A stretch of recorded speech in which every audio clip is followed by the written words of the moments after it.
5G बहू। सुमित्रा जी का बेटा था अमित और बहू का नाम था अमृता। सुमित्रा जी की बहू की बातें सुनकर ऐसा लगता था कि जैसे वो बहुत इंटेलिजेंट है, क्योंकि उससे कभी भी कोई भी सवाल पूछो फट से जवाब दे देती थी। अरे भाई, उसके जवाब से तो गूगल भी पीछे रह जाता था। और इसलिए कम से कम सुमित्रा जी के घर में तो किसी को भी गूगल की जरूरत ही नहीं पड़ती थी। जब भी घर में कोई बात चलती, कोई कुछ भी कहता, तो अमृता फट से कह देती, ये तो मेरे साथ भी हुआ था, मुझे इसके बारे में सब मालूम है। एक दिन सुमित्रा जी अमित और अपनी बहू अमृता के साथ अमित के बुआ जी, फूफा जी यानी कि मुकेश और उर्मिला जी के यहाँ पर मिलने के लिए गए।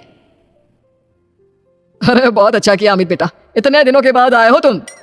हाँ सुमित्रा भाभी, कभी तो आ जाया करिए अपने बच्चों को लेकर। आपकी बहू के आने से तो हमारे घर में भी रौनक आ गई है।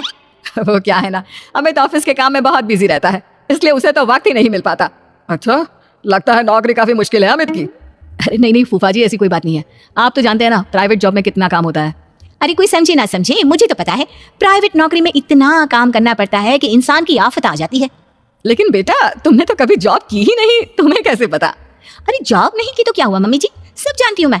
सबसे पहले ऑफिस में जाओ, वहां पर अपनी एंट्री डालो, उसके बाद दिन भर सिस्टम पर बैठकर काम करो। चारों तरफ कैमरे लगे होते हैं, आप अपनी नजर इधर की उधर नहीं कर सकते। उसके बाद दिन भर बॉस की चिक चिक सुनो, वो अलग से। यही सब होता है, मुझे ना सब पता है।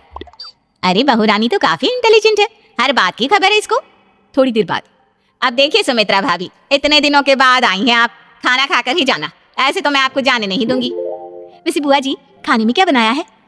वो क्या है ना बेटा, आज तुम्हारी बुआ जी की तबीयत थोड़ी ठीक नहीं थी, इसलिए हमने सोचा कि जब तुम लोग यहाँ आ जाओगे तो बाहर से खाना मंगवा लेंगे और साथ में बैठकर खाएंगे। लेकिन बस प्रॉब्लम इतनी सी है कि मुझे बाहर से खाना ऑर्डर करना नहीं आता। सोचा जब अमित आएगा तो उसी को बोल दूंगी। अरे मुझे आता है ना, मैं कर देती हूँ ऑर्डर। बताइए क्या क्या मंगाना है आपको? इटालियन, कॉन्टिनेंटल, इंडियन, पंजाबी, सब पता है मुझे। क्या बात है बहू, क्या घर में भी खाना रोज बाहर से ऑर्डर करती हो? अरे नहीं नहीं बुआ जी, ऐसी कोई बात नहीं है, बस मुझे ना सब पता है। कोई बात नहीं अमृता, मैं अपने फोन से ऑर्डर कर देता हूँ। अरे क्या बात है, आजकल ऑनलाइन डिलीवरी पर कोई ऑफर नहीं चल रहा है, वरना काफी पैसे बच जाते। कैसी बात करते हैं अमित, मैं कह रही हूँ ना मुझे सब पता है। मुझे एक बहुत अच्छा ऑनलाइन डिलीवरी वाला मालूम है, जहाँ पर 50% ऑफ मिल जाएगा। और आज तो वैसे भी फ्राइडे है ना, फ्राइडे को तो उस पर 50-70% ऑफर मिलता ही मिलता है। अरे क्या बात है, इसके बारे में तो मुझे पता ही नहीं था। अरे बेटा, जिस चीज के बारे में किसी को पता नहीं होता, हमारी बहू को पता होता है।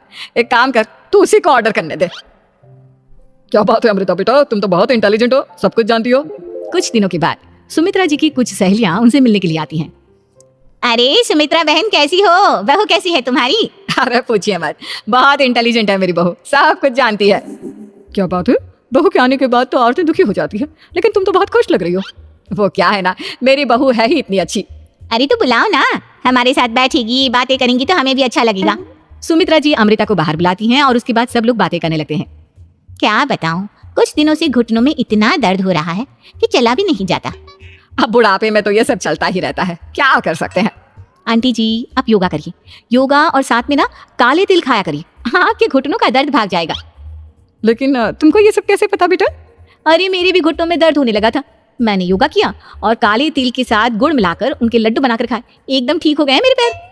अमृता, ये तुम क्या कह रही हो? इतनी कम उम्र में तुम्हारे पैरों में दर्द कैसे हो सकता है? अरे मम्मी जी, सच कह रही हूँ, एक बार अगर कोई ये नुस्खा अपना लेना बस मजा आ जाए। ठीक है बेटा, अगर तुम कहती हो तो मैं ये करके देखती हूँ। मुझे सब पता है आंटी जी, ये मेरे साथ हो चुका है, इसीलिए तो बता रही हूँ मैं आपको, ऐसे नहीं बताती किसी को। कुछ दिनों के बाद अमित अमृता को अपने दोस्तों के साथ घूमने के लिए ले जाता है। क्या यार, क्या जिंदगी हो गई है, सारा दिन ऑफिस का काम करते रहो, अपनी हेल्थ पर तो ध्यान ही नहीं दे सकते।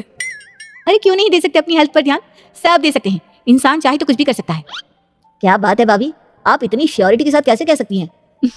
अरे आजकल ना एक से एक एप्लीकेशन है मार्केट में, और जानते हैं उसमें कुछ एक्सरसाइज तो ऐसी बताते हैं जिन्हें आप अपने ऑफिस में बैठे बैठे, मेरा मतलब लैपटॉप पर काम करते करते भी कर सकते हैं। अमृता, ऐसी एक्सरसाइज के बारे में तो मुझे भी नहीं पता था, तुम्हें कैसे मालूम? अरे मुझे सब पता है, हर चीज की खबर रखती हूँ मैं, जानते हैं ना आप। लेकिन ऐसी कौन सी एप्लीकेशन है और ऐसी कौन सी एक्सरसाइज है भाभी? एक मिनट, मैं आपको अपने मोबाइल में दिखाती हूँ। अरे वाकई में भाभी तो सही कह रही हैं, देखो यार इसमें कितनी अच्छी एक्सरसाइज दिखाई गई है।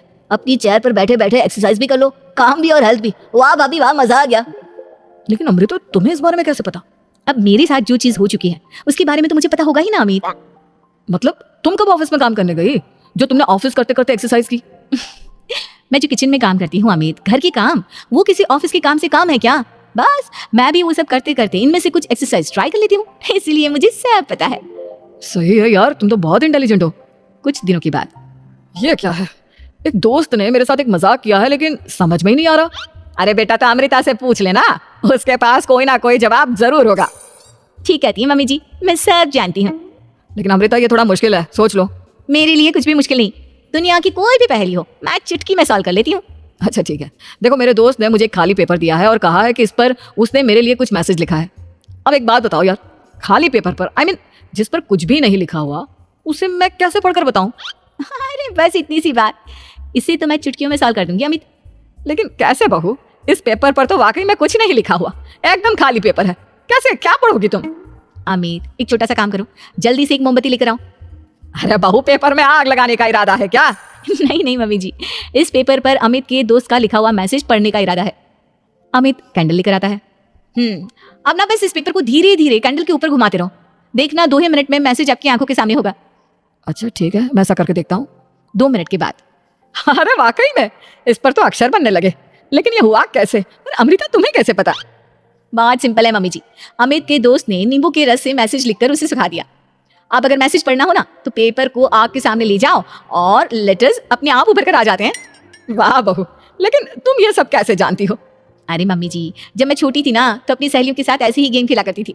ये तो मेरे साथ कितनी बार हो चुका है, मुझे सब पता है। थैंक यू यार अमृता, तुम्हारी वजह से हमें कुछ भी सोचने की जरूरत ही नहीं पड़ती, तुम सब कुछ बता देती हो। कुछ दिनों के बाद सुमित्रा जी को अमृता के प्रेग्नेंट होने की खुशखबरी मिलती है और सुमित्रा जी अमृता को डॉक्टर के यहाँ लेकर जाती है। देखिए सुमित्रा जी, आपकी बहू की तबीयत बिल्कुल ठीक है, किसी भी तरह की चिंता करने की कोई जरूरत नहीं है। लेकिन हाँ, उनको आयरन वाली डाइट खाने की बहुत जरूरत है। ठीक है डॉक्टर साहब, आप बता दीजिए मैं अपनी बहू को क्या क्या खिलाऊं ताकि उसकी तबीयत ठीक रहे और आने वाले बच्चे की भी। अरे मम्मी जी, इसमें डॉक्टर से पूछने की क्या जरूरत है। किशमिश है, अनार है, पालक है, ये सब खाना चाहिए, आयरन का लेवल बिल्कुल बराबर रहता है। अरे वाह, आपकी बहू तो सब कुछ पहले से ही जानती है। ये तो बहुत अच्छी बात है। देखो, आयरन के साथ तुम्हें कैल्शियम भी खाना होगा। जानती हूँ मैं, अगर आयरन की खाली सप्लीमेंट लेते हैं और कैल्शियम नहीं लेते तो बॉडी उसे अच्छे से एब्जॉर्ब नहीं कर पाती। सब पता है मुझे। बहू, ये भी मालूम है? हाँ मम्मी जी, आप तो जानती है ना, मुझे सब पता है। आपकी बहू की बातें सुनकर अच्छा लग रहा है। मुझे ऐसी बहुत कम लड़कियां मिलती हैं जिन्हें इतनी नॉलेज होती है, सारे सवालों के जवाब देती है। और हमारे इंडिया में तो वैसे भी हालात बहुत खराब है। बिल्कुल ठीक कह रहे हैं आप डॉक्टर साहब, लेकिन मैं उन लड़कियों की तरह नहीं हूँ। बहुत ख्याल रखती हूँ मैं हर चीज का। और जानती हैं आप, हमारे घर में तो किसी को किसी चीज के बारे में गूगल करने की जरूरत ही नहीं पड़ती। बिल्कुल ठीक कह रही है अमृता, अरे कुछ भी पूछ लो, इसे सब पता होता है। अरे वाह, तुम तो बड़ी कमाल की लड़की हो। चलो, ये तो बहुत अच्छी बात है, लेकिन फिर भी डॉक्टर की सलाह पर पूरा ध्यान देना चाहिए। वैसे क्या चाहिए तुम्हें, बेटा या बेटी? अरे डॉक्टर साहब, कुछ भी हो जाए, बस बच्चा अच्छे से हो जाना चाहिए। मुझे तो दोनों में से किसी से कोई भी परेशानी नहीं। और सुमित्रा जी, आप? डॉक्टर मैडम, मुझे तो लड़के और लड़की में कभी भेद करने की आदत ही नहीं है। पोता आए या पोती, मेरे लिए तो दोनों एक बराबर है। सुनकर अच्छा लगा।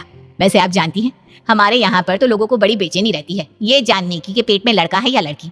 लेकिन विदेशों में ऐसा नहीं होता। हाँ, वहां पर तो सब कुछ पहले से ही बता देते हैं ना। ये भी कोई बात हुई भला? लेकिन तुम्हें कैसे पता कि वहां पर सब कुछ पहले ही बता देते हैं? अच्छा हाँ, तुम तो सब कुछ पहले से ही जानती हो ना, तुम्हारे साथ तो सब कुछ पहले से ही हो चुका होता है। नहीं मम्मी जी, ये तो मेरे साथ पहली बार हो रहा है, इसलिए मैं ये डायलॉग नहीं बोल सकती। अमृता की बात सुनकर सुमित्रा और डॉक्टर दोनों हंसने लगते हैं।